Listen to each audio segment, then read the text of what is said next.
जब पहला printing press लगा तुर्की में तो शेखुल इस्लाम उसने कहा ये तो हमारे दीन के खिलाफ।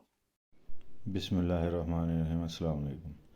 हसन नसार ਸਾਹਿਬ ਕਹਿ ਰਹੇ ਨੇ ਕਿ ਜਦੋਂ ਸਲਤਨਤ ਉਸਮਾਨੀਆ ਦੇ ਦੌਰ 'ਚ ਪਹਿਲਾ ਪ੍ਰਿੰਟਿੰਗ ਪ੍ਰੈਸ ਲੱਗਾ ਤੇ ਉਹਨਾਂ ਨੇ ਕਿਹਾ ਜੀ ਇਹ ਹਰਾਮ ਹੈ, ਸਾਡੇ ਦੀਨ ਦੇ ਖਿਲਾਫ ਹੈ, ਕਿਉਂਕਿ ਕੱਲ ਨੂੰ ਕੁਰਾਨ ਪਾਕ ਵੀ ਇਹਦੇ 'ਚ ਛਪੇਗਾ ਤੇ ਉਹਦੀ ਬੇਹੁਰਮਤੀ ਹੋਏਗੀ। ਗੱਲ ਠੀਕ ਹੈ, ਉਹਨਾਂ ਨੇ ਮੁਖਾਲਫਤ ਕੀਤੀ। ਮੇਰਾ ਸਵਾਲ ਹੈ ਕਿ ਅੱਜ ਪ੍ਰਿੰਟਿੰਗ ਪ੍ਰੈਸ ਲਾ ਕੇ ਤਰਜਮਾ ਕਰਨ ਦੀ ਮੁਖਾਲਫਤ ਕੌਣ ਕਰ ਰਿਹਾ?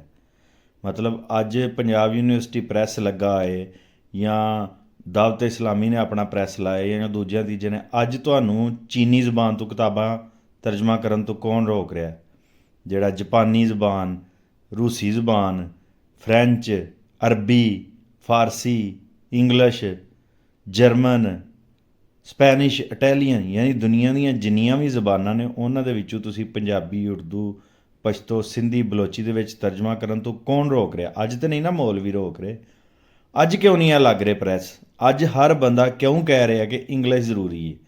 ਮਤਲਬ ਬਜਾਏ ਉਹ 200 ਸਾਲ ਦਾ ਰੋਣ ਦੇ ਜਾਂ 300 ਸਾਲ ਪਹਿਲਾਂ ਅਸੀਂ ਪ੍ਰਿੰਟਿੰਗ ਪ੍ਰੈਸ ਨਹੀਂ ਸੀ ਲਾਇਆ, ਉਹ ਰੋਈ ਜਾਂਦੇ ਹੋ। ਗੱਲ ਇਹ ਵੇ ਕਿ ਅੱਜ ਕਿਉਂ ਨਹੀਂ ਤੁਸੀਂ ਪ੍ਰਿੰਟਿੰਗ ਪ੍ਰੈਸ ਲਾ ਕੇ ਤੇ ਅੰਨ੍ਹੇਵਾਹ ਕਿਤਾਬਾਂ ਤਰਜਮਾ ਕਿਉਂ ਨਹੀਂ ਕਰ ਰਹੇ ਕਿ ਸਾਡੇ ਪਿੰਡਾਂ ਦੇ ਵਿੱਚ, ਮਸਜਿਦਾਂ ਦੇ ਵਿੱਚ ਕਿਤਾਬਾਂ ਦੇ ਢੇਰ ਪਏ ਹੋਣ ਆਪਣੀ ਜ਼ਬਾਨ ਦੇ ਵਿੱਚ, ਪੰਜਾਬੀ, ਪਸ਼ਤੋ, ਸਿੰਧੀ, ਬਲੋਚੀ, ਉਰਦੂ ਦੇ ਵਿੱਚ ਮਸਜਿਦਾਂ ਸਾਡੀਆਂ ਲਾਇਬ੍ਰੇਰੀਆਂ ਬਣੀਆਂ ਹੋਣ।